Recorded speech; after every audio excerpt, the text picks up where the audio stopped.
بسم الله الرحمن الرحیم. قدرمنو لیدونکو او اوریدونکو او ګرانو هیوادوالو سلامونه او احترامات مې ومنئ. نن 30 د فبروري کال 2018 چې د دوشنبه ورځ سره سمون خوري ستاسو په خدمت کې حاضر یم. نن د روژې مبارک شپږم ورځ ده. الله مو عبادتونه قبول کړه. زه د افغانستان باندې د پاکستان د برید په موضوع باندې د نړیوالو قوانینو په رڼا کې او د پاکستان په ادعاګانو باندې په دې باندې یو صحبت لرو. همدارنګه د بعضې القونه دا دغه کېږي چې اسلامي امارت ولې فتوا نه ورکوي د جهاد په مقابل کې. په دې باندې به هم خبرې کوو. لنډ نړیوال موضوعات هم دي او همدارنګه د خیبر پښتونخوا نه راپورونه د جهادي هم شته دي. څرنګه چې تاسو هم اطلاع لرئ، پاکستان د افغانستان په 3 ولایتونو باندې یعنی پکتیکا، ننګرهار او کونړ باندې بریدونه کړي دي او په خپله ادعا چې دوی کوي دوی وایي چې په 10 مختلف دغه بریدونه کړي دي او 10 دوی وایي چې خپل هغه هدف د ټي ټي پي قومندانان دوی وژلي دي او همدارنګه و مراکز د دغه لمنځه وړي دي د دوی په ادعا باندې د ټي ټي پي او دوی دا ادعا هم کوي چې په برمل کې چې په کوم ځای باندې دوی حمله کړې ده هلته د بلوچستان لیبریشن آرمي د القاعده او د ټي ټي پي جلسه روانه وه.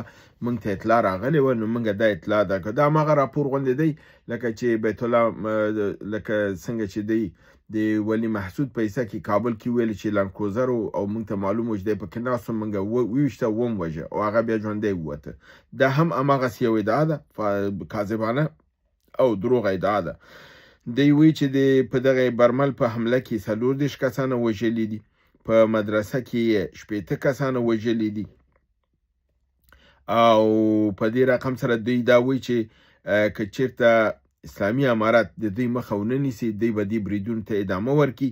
تر دې حده پورې د دوی برنامو کې دا وویل شول چې افغانستان کې حکومت وجود نه لري، هلته ملک الطوایفي ده او په دې اساس باندې که موږ په افغانستان باندې حمله کوو تر څو چې هلته نظام بدل شي، یو منظم نظام راشي او یا دا دی چې کابل او قندهار چې دی دا د پاکستان د کنټرول لاندې اوسي، خاوره دغه شي چې یعنی د پاکستان خاوره ده. تر دې حده پورې د دې تحلیلګرانو دا تحلیلونه پرون کول او دا ما پخپله نوټ کړل وامې خیستل.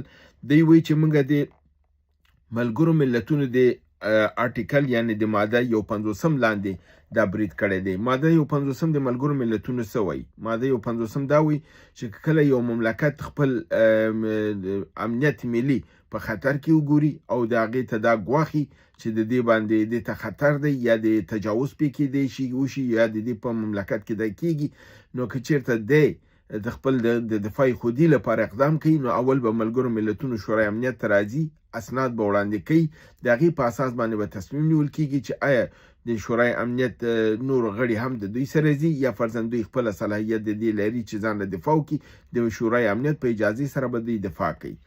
تاسو دلته موږ تاسو ګورو چې پاکستان نه شورای امنیت ته تللی دی، نه ملګرو ملتونو ته تللی دی، نه کوم اسناد ورکړي، نه کوم دا، بس شپه ورځ چې تبه یې کېږي راځي حمله کوي او ګواښ کوي. بیا همدغه د ملګرو ملتونو په منشور کې بله ماده ده چې ماده دویمه د چپټر 4 یعنی 2.4 دغه دی ماده ده، د ښکاره داسې دغه کوي چې یو مقتدره مملکت یو حکومت د بل مقتدره حکومت یا مملکت په مقابل کې نه هوایی نه زمینی نه بری حق د تجاوز او د یرغل نه لري، مګر همدا چې د دوی کوم مشکل وسی د هغه د نړیوال امنیت د ساتلو لپاره د شورای امنیت ته وړاندې شي او هغه پې تصمیم ونیسي. نو د ټول مملکتونه مقتدره دي، یو د بل په سر باندې د تجاوز حق نه لري، یعنی د حمله چې ده دغه خلاف د قوانین د بین الملل د دغه آرټیکل د دغه مادې تر لاندې دا تجاوز دی او یو لوی په حساب سرغړونه ده. همدارنګه په دغه کې چې دا کوم عملیات شوي دي په ننګرهار کې د خوږیاڼو کې، په بهسودو کې او همدارنګه په غني خیلو کې، په ګردي کس کې د یو کس په کور کې چې شهاب الدین نومیږي 30 کسه د کور وګړي و چې ورور فامیل و، ورندارې و، خپل خویندې وي، لورګانې وي، بچي و، زامن و، صرف ویل کېږي چې دا یو تن ژوندی پاتې دی، نور ټول په دغه کور کې دغه لاندې شوي دي، ملبې لاندې شوي دي او په شهادت رسیدلی دي. همدارنګه په پکتیا کې د اورګون ولسوالۍ کې د یو تن عبدالغفار کور کاملا مسمار کړی دی، د هر څه سره هر څه ورته د منځه وړي. همدارنګه په مسجد باندې بمبارد کړی دی، وی چې الته جلسه روانه و د بیلی او د القاعده او د ټي ټي پی، در حال چې دا کاملا یو کاذبانه درو خبره ده. الته هیڅ وګم نو او دی دغه کړی دي، خلک په شهادت رسولي دي او مسجد د منځه وړی دی. د دې ادعا دام لري چې منګه 10 کمانډران وژلي دي او نور ام پلان لرو. دوی ته دا تر دې حده پورې دا ادعا کوي چې موږ به 100 حملې نورې هم ادامه ورکوو پر افغانستان باندې، تر څو د نظام اوس دی وی چې د نظام بدلون موږ ته اړین دی، موږ باید دا وکړو. بعضې دوستان دغه کوي چې د فتوا د ولې نه ورکوي اسلامي امارت د فتوا د جهاد ورکړي چې خلک قیام وکړي.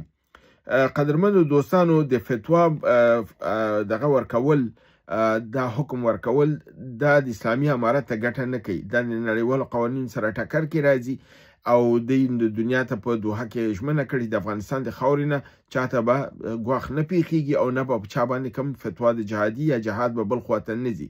که دلته اوس فرضاً دوی دا اقدام وکړي چې د جهاد فتوا ورکړي، داسې شورای امنیت کې پې ناسته کېږي، وایي دغه د دوی د خپل د سرحد نه خبره ویستله، دوی په بل مملکت باندې جهاد فتوا ورکړل، بلان دې کې ستونزه جوړیږي. هو دا کار دوی کولی شي چې جهاد فتوا ورنکړي، دننه خو دوی لاس وګودي، عملته د خپله علما د خیبر پښتونخوا او بلوچستان او د هغې په ذریعه باندې هلته فتوا د جهاد وشي، هغه د هغې داخلي مسله به وي، هغې کې نړیوال څه نشي ویلی.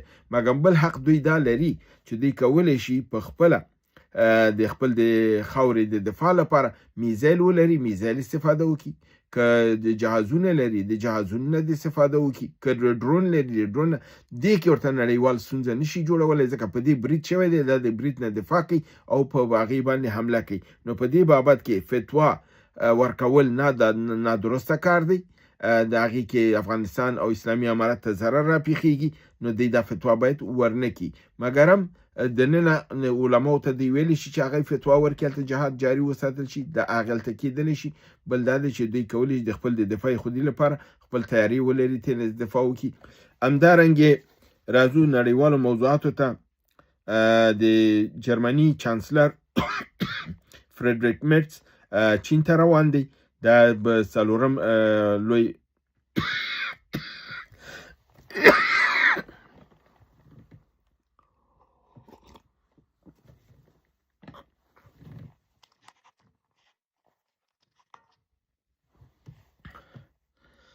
دا 4م لوی رهبر دی د اروپا، پس له فرانسې، انګلستان او د غربي نړۍ د کاناډا نه، چې د چین ته ځي. او دا په خپله تاسو ته ښیي چې که فرانسې رئیس جمهور ځي، د انګلستان صدر اعظم، د کاناډا صدر اعظم ځي، اوس دا چانسلر ځي، دا خپله په دغې کې یو بدلون ښکاره کوي نړیوال سیاست کې، چې تمایل د یو طرف نه کمیدو کې دی او بل خواته په زیاتېدو کې دی.